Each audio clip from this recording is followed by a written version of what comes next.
kami, datuk-datuk kami semuanya datang kepada Anda untuk mencetak ulama.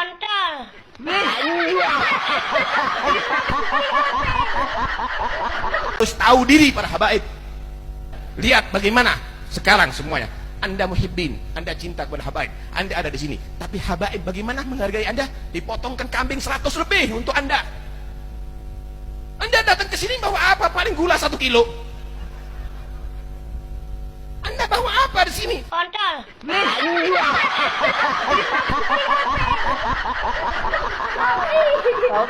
Nah ini lihat nih, pengakuan Bupati Pekalongan Fadia Rafiq kena OTT KPK saat bersama Gubernur Jateng.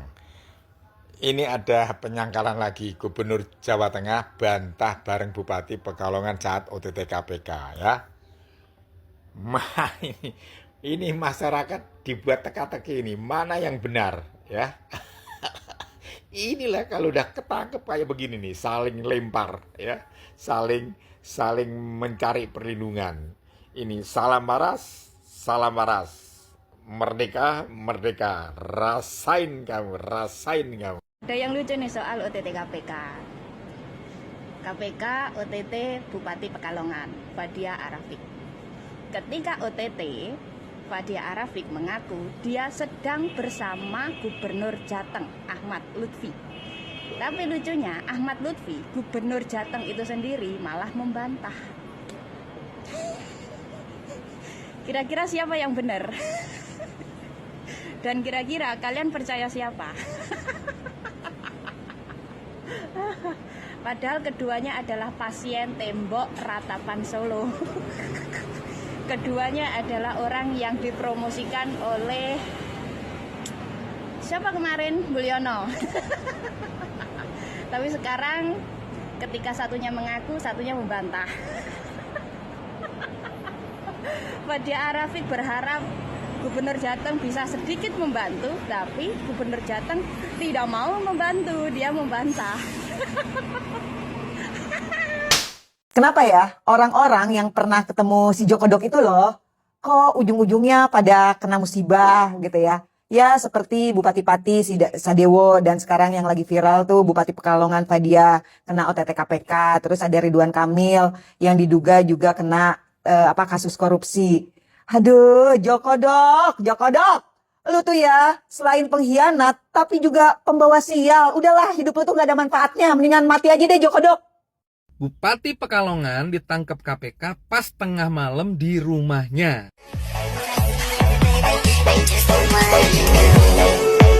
Katanya pas ditangkap di rumahnya, si Bupati Pekalongan bilang lagi ada Gubernur Jawa Tengah si Ahmad Lutfi di situ.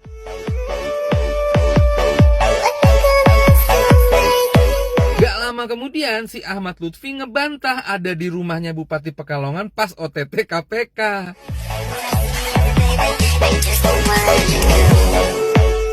Dan gak lama kemudian KPK ikut ngebantah kalau si Ahmad Lutfi itu tidak ada di rumahnya Bupati Pekalongan pas OTT. KPK bilang si Bupati ditangkep pas lagi ngecas mobil listrik.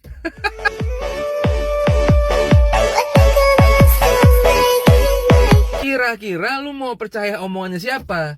Bupati Pekalongan, Gubernur Jawa Tengah, atau KPK?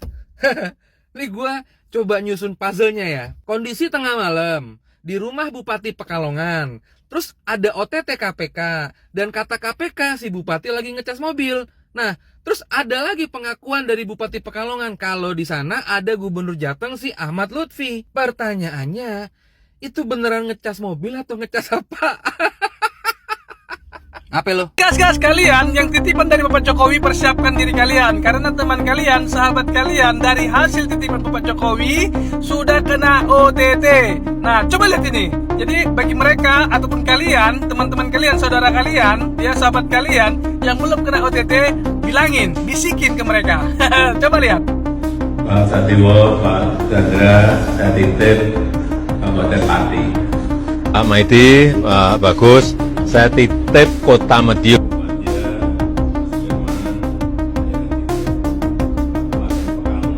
Kaget Meledak. Saya titip Kota Tegal. saya titip kota Kediri, saya titip kota Madiun, saya titip kotaku, saya titip provinsi, saya titip kota Bandung, saya titip Kabupaten Lamongan, saya titip Kabupaten Pringsewu, saya titip kota Malang, saya titip Kabupaten Muaro Jambi, saya titip Kabupaten Tambrau, saya titip Kabupaten, saya titip Kabupaten, saya titip Kabupaten Pulau Morotai, saya titip dari khususnya Kabupaten Bandung, saya titip kota Binjai, saya titip Solo ya, titip Solo, saya titip kota Denpasar, saya titip Kabupaten Tangerang, saya titip Kabupaten Pati, saya titip Kabupaten Solok, saya titip Kabupaten Dairi. Sekarang kita bilang Jaksa Agung pengecut. Sampai saat ini Sylvester tidak mampu ditangkap. Hei, ganti aja tuh. Jangan Jaksa Agung bilang, Jaksa pengecut. Terkait dengan kasus Fadiah Bupati Pekalongan ini, tertangkapnya di mana saya nggak tahu. Jadi kita nggak tahu tertangkapnya di mana. Saya tidak OTT, saya tidak ada barang apapun yang diambil, dan pada saat penangkapan saya mereka menggerebek ke rumah saya sedang sama Pak Gubernur Jawa Tengah. Kata Ahmad Lutfi menyatakan tidak tahu di mana penangkapan OTT Bupati Pekalongan terjadi.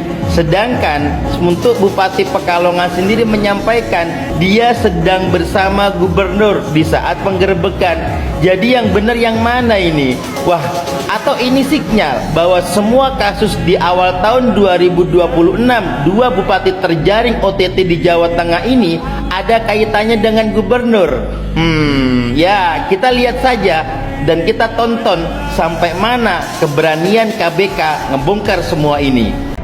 Bupati Pekalongan Fadiah Arafik akhirnya pakai rompi oren alias ditetapkan menjadi tersangka oleh KPK, dilakukan penahanan. Ternyata teman-teman, dia ini korupsinya betul-betul miris. Kenapa miris? Ternyata dia sebagai bupati mendirikan perusahaan jasa outsourcing. Nah, perusahaan ini bekerja sama dengan pemerintah daerah dengan menekan kepala-kepala dinas supaya menggunakan jasa outsourcing perusahaan keluarga dia. Komisarisnya suaminya sendiri yang merupakan anggota DPR RI. Direkturnya awalnya adalah anaknya sendiri yang merupakan anggota DPRD Kabupaten Pekalongan. Jadi kalau sudah seperti ini, yo cik nemene gitu loh. Mestinya kan kalau mau korupsi, kalau mau memenangkan lelang, tender, ya pakai perusahaan orang lain. Soal nanti ngasih fee kan nggak ketahuan. Nah kalau ini terlepas ada fee atau tidak, tentu ini ada konflik of interest. Ada konflik kepentingan. Perusahaan keluarga memenangkan tender di wilayah Pemkab yang dimana dia sebagai bupati di situ. Tentu kepala-kepala dinas, teman-teman PPK nggak berani dong menolak. Masa perusahaan keluarga bupati nggak dikasih proyek, masa perusahaan keluarga bupati nggak dimemenangkan lelang, ya pasti dimenangkan. Disinilah bagi KPK jelas ada tindak pidana korupsi, ada permufakatan jahat, ada mens rea. Maka wajar hari ini Bupati Pekalongan ditetapkan menjadi tersangka. Pelajarannya buat kalian-kalian, kepala-kepala daerah, gubernur, bupati, wali kota, jangan menggunakan perusahaan keluargamu untuk bermain proyek di lingkungan pemerintahmu. Kalau kamu lakukan, nasibmu nanti seperti Bupati Pekalongan, jadi tersangka korupsi.